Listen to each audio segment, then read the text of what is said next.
Hello সুপ্রিয় দর্শক, সবাইকে মুক্ত পেশা কৃষি চ্যানেলের নতুন একটি প্রতিবেদনে স্বাগতম। আশা করি সকলে ভালো আছেন। আজকে আমি আপনাদের সামনে দেখাচ্ছি একটি কুল গাছ। এটি আমাদের বাড়ির নিজস্ব কুল গাছ। তো এই কুল গাছটির ডাল আজকে আমরা ছাঁটাই করে দিব, কর্তন করে দিব। যেহেতু এবছর কুল দিয়ে এই গাছটির কুল প্রায় শেষ হয়ে গেছে, এই কারণে আমরা এই গাছটির ডাল এখন ছাঁটাই করে দিব। আপনারা দেখতে পাচ্ছেন আমি একটি দা নিয়ে এসেছি।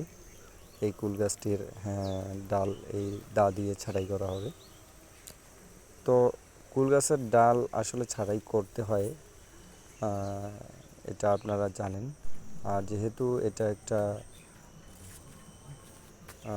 চারা গাছ, তো আমরা গাছটির ডাল ছাঁটাই করতেছি।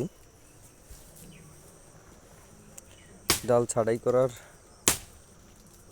কারণ অনেকগুলো আছে। তার মধ্যে যেমন এখানে নতুন ডাল গজাবে, নতুন ডাল গজানোর পরে এখান থেকে আবার পরের বছরের জন্য বড়ই হবে। যদি আমি এই গাছটির ডাল না কেটে দিই, তাহলে যেটা হবে, হয়তো ফলন নাও আসতে পারে, বা আসলেও খুব কম ফলন পাবো। যেহেতু এই গাছটির ডাল কেটে দিলে, যেহেতু এগুলো খুব চারা গাছ এবং ডাল কেটে দিলে ফলন খুব বেড়ে যায়। আমরা প্রায় কন্টিনিউ 3 বছর যাবৎ এই গাছটির ডাল কেটে দিচ্ছি। অর্থাৎ লাগানোর পর থেকে 3 বছর ধরে আমরা ফল পাচ্ছি এই গাছটি থেকে। তো প্রতিবারে না, এবছরেও গাছটির ডাল আমরা কেটে দিব। এখন হচ্ছে জানুয়ারি মাস, তো দেখা যাবে 2 মাসের মধ্যে গাছটিতে নতুন ডাল গজাবে এবং যখন বর্ষাকাল আসবে এই ডালগুলি দ্রুত বড় হয়ে যাবে।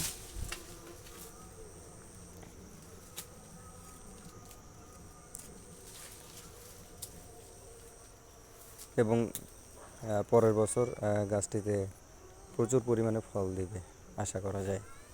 এবছরও আমরা প্রায় এই গাছটি থেকে 20 কেজি থেকে 25 কেজির মতো ফল পেয়েছি, যা আমাদের পরিবারের জন্য পর্যাপ্ত।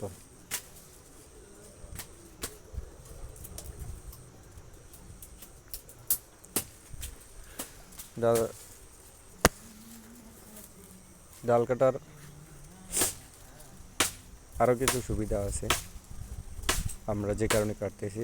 নিচে দেখতেছেন আমরা কিছু রাজমা গাছ লাগিয়েছি, তো এগুলো রোদ পাচ্ছিল না, যার কারণে আমরা এই বড়ই গাছটি কেটে দিলাম। এরপর থেকে আশা করি পর্যাপ্ত পরিমাণে রোদ পাবে এই রাজমা গাছগুলি।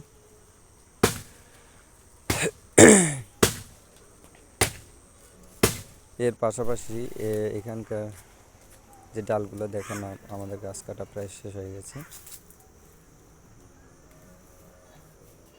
আসলে দা যেটা দিয়ে আমি কাটতেছি, এই দা আসলে একটু ভোঁতা টাইপের, ডালগুলা খুব মসৃণ আকারে কাটা হয়নি। যে ডালগুলো কাটছি আমি, এই গাছটিতে কিছু বড়ই রয়ে গেছিলো, যেগুলো আমি তুলি নাই, ডালটি কেটে দিয়েছি। এখন আমি এই বড়ইগুলি তুলব। আমাদের গাছটি কাটা শেষ হয়ে গেছে, ডালগুলি দেখতে পাচ্ছেন এখন খুব পরিষ্কার হয়ে গেছে জায়গাটি। ডালগুলি আমরা সরিয়ে ফেলেছি। এই রাজমা গাছগুলি এখন খুব আলো বাতাস পাবে, রোদ পাবে, যার কারণে সেগুলি খুব দ্রুত বড় হবে। দেখতে পাচ্ছেন আমি কুলগুলি ছিঁড়ে এক জায়গায় জমা করে রেখেছি, যেহেতু আমি এখন কোনো ব্যাগ বা পলি ব্যাগ নিয়ে আসি নাই। এখানে প্রায় 1 কেজির মতো কুল হবে, যেগুলি কালকে সকালে হয়তো আমরা খেয়ে ফেলবো। খুব সুন্দর বড়িগুলো।